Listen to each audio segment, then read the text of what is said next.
சகோதர சகோதரிகளே, இயேசு கிறிஸ்துவின் நாமத்தில் என் அன்பின் வாழ்த்துக்கள். இன்றைய முத்து மூலமாக உங்களை சந்திப்பதிலே நான் மகிழ்ச்சி அடைகிறேன். கர்த்தர் உங்களை ஆசீர்வதிப்பாராக. பிரியமானவர்களே, நாம் யோசபாத் தனக்கு விரோதமாய் வந்த ஒரு பெரும் கூட்டத்தை எப்படி சமாளிப்பது என்று தெரியாத ஒரு சூழ்நிலையை எப்படி அவர் சமாளித்தார். நான் என்ன செய்வதென்று தெரியவில்லையே என்று அங்கலாய்க்கிற நேரங்கள்ல தேவன் நமக்கு வேதத்திலிருந்து சில ரகசியங்களை கற்றுக் கொடுத்து கொண்டே இருக்கிறார். யோசபாத் தேவனை உயர்த்தின பண்பை குறித்து பார்த்தோம். அது மாத்திரமல்ல, தேவனுடைய வாக்கை நினைவு கூர்ந்து ஜெபித்ததை பார்த்தோம்.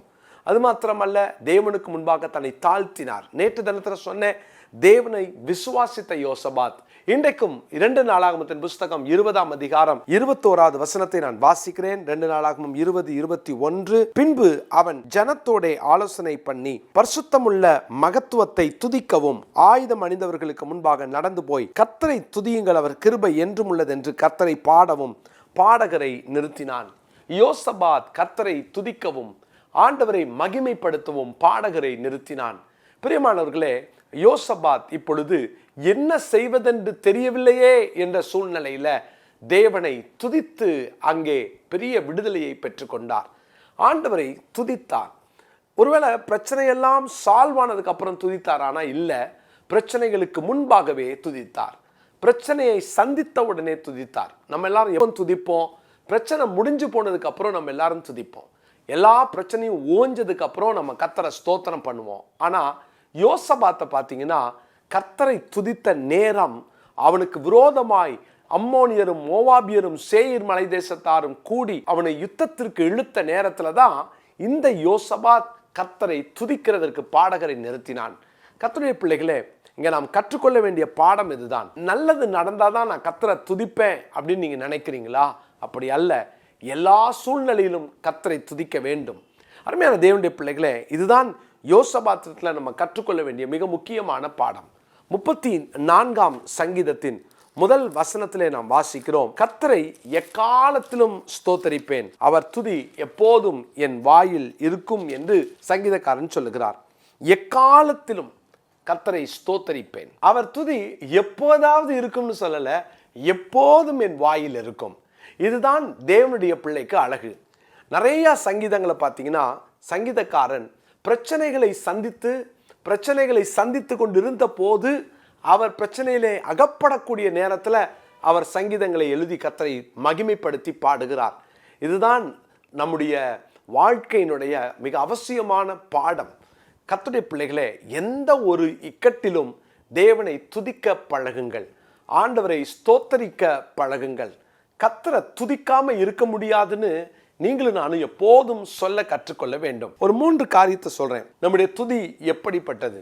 எபேசியருக்கு எழுதின நிருபம் 5ஆம் அதிகாரம் 4வது வசனத்தை நான் வாசிக்கிறேன். அப்படியே வம்பும் புத்தியீனமான பேச்சும் பரியாசமும் தகாதவைகள், ஸ்தோத்திரம் செய்தலே தகும். ஸ்தோத்திரம் செய்தலே தகும். முதலாவது, நம்ம ஆண்டவரை ஸ்தோத்திரம் பண்ணணும். அதுதான் தகுந்தது, அதுதான் சரியானது. பிரியமானவர்களே, நம்ம தேவனை ஸ்தோத்தரிப்பது என்பது ஆண்டவருக்கு சித்தமானா நான் ஸ்தோத்தரிப்பேன் அப்படின்னு ஒரு நாள் சொல்லக்கூடாது.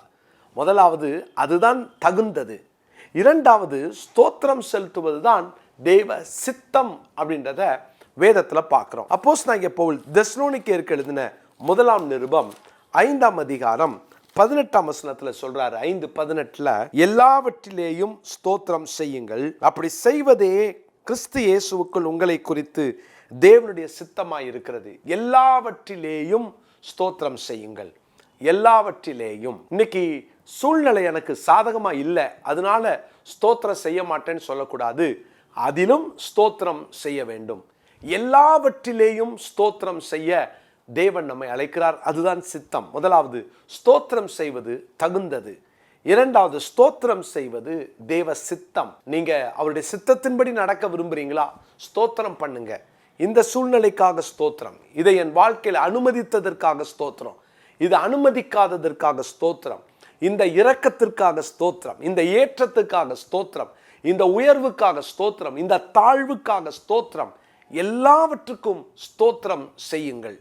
மூன்றாவதாக 147ஆம் சங்கீதத்தின் முதல் வசனத்தை நான் படிக்கிறேன். சங்கீதம் 147 1 நான் படிக்கிறேன். கர்த்தரை துதியுங்கள், நம்முடைய தேவனை கீர்த்தனம் பண்ணுகிறது நல்லது, துதித்தலே இன்பமும் ஏற்றதுமாயிருக்கிறது. அதுதான் ஏற்றது, அதுதான் தகுந்தது, அதுதான் சித்தமானது, அதுதான் ஏற்றது. துதிப்பது அது ஏற்றது, அது இன்பமானது. உங்க சூழ்நிலை மாறுறதை நீங்க பாப்பீங்க. இன்னைக்கும் இந்த வார்த்தையை கேட்டுக்கிட்டு இருக்கிற என் அன்பு சகோதர சகோதரிகளே, கர்த்தரை துதிச்சு துதிச்சு துதிச்சு இந்த வருஷ கடைசியில ஆண்டவரை மகிமைப்படுத்துவோம், ஆண்டவரை உயர்த்துவோம், ஆண்டவரை பிரஸ்தாபப்படுத்துவோம். குறிப்பாக கர்த்தரை எவ்வளவு அதிகமா நீங்க துதிக்க முடியுமோ துதிச்சு நீங்க ஆண்டவருக்கு ஏற்றவர்களாக மாறுவோம்.